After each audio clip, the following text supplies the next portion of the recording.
Malam itu, hujan turun dengan deras, mengguyur kota kecil yang dikelilingi oleh hutan lebat.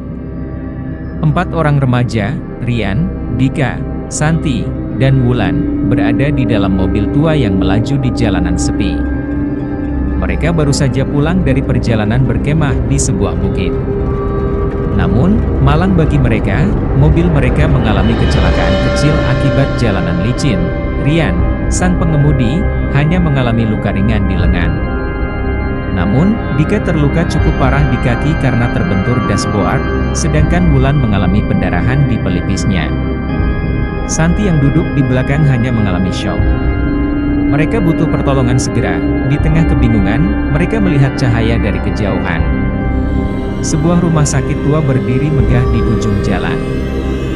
Pelang di depannya bertuliskan, Rumah Sakit Harapan Baru. Tanpa berpikir panjang, mereka segera menuju ke sana. Saat memasuki rumah sakit, suasana terasa dingin dan lengang. Namun, yang membuat mereka sedikit tenang adalah kehadiran beberapa perawat dan dokter yang tampak profesional. Seorang dokter pria parubaya dengan jas putih dan senyum hangat menyambut mereka. "Apa yang terjadi? Biarkan kami merawat kalian," katanya dengan suara tenang. Mereka segera dibawa ke ruang perawatan. Rian merasa lega saat melihat luka Wulan dan Dika segera ditangani. Jarum jahit bergerak cekatan di tangan dokter, sementara perawat memberikan obat dan membalut luka mereka dengan hati-hati. Semua terasa nyata. Meski ada sesuatu yang terasa ganjil, suasana rumah sakit ini terlalu sunyi, tanpa pasien lain yang terlihat.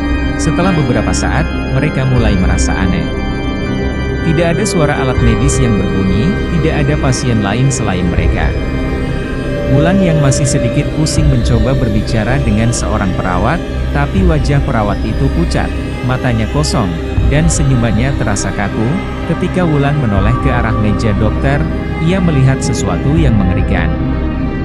Di meja itu, terdapat dokumen tua dengan tahun 1987 tertulis di sampulnya.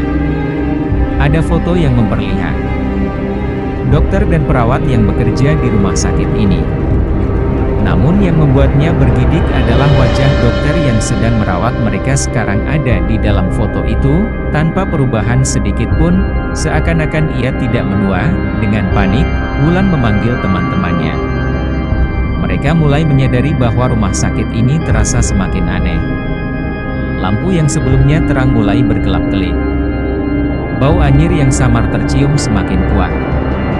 Dika yang penasaran membuka tirai jendela, dan apa yang dilihatnya membuat darahnya membeku.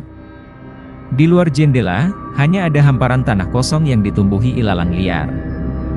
Tidak ada parkiran, tidak ada jalan raya, hanya keheningan. Mereka mulai berdebat tentang apa yang harus dilakukan.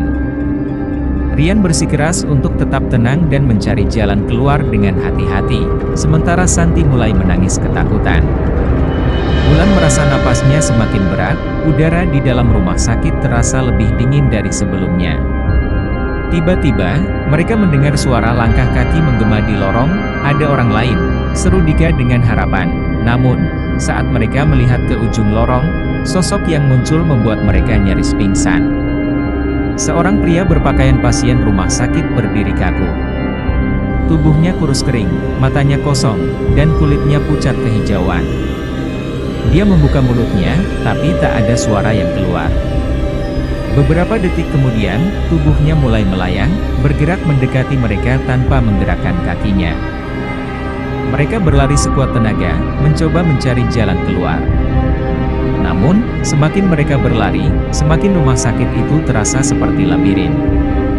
Pintu-pintu yang mereka buka hanya mengarah ke ruangan kosong atau kembali ke tempat semula.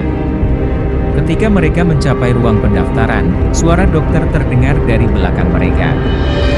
"Kalian masih butuh perawatan lebih lanjut?" Mereka menoleh, dan melihat sosok dokter serta para perawat berubah. Kulit mereka membusuk, mata mereka kosong tanpa bola mata, dan senyuman mereka berubah menjadi seringai mengerikan. Sebuah tangan dingin mencengkeram bahu Wulan, membuatnya menjerit. Dika menarik tangannya dan memaksa mereka terus berlari.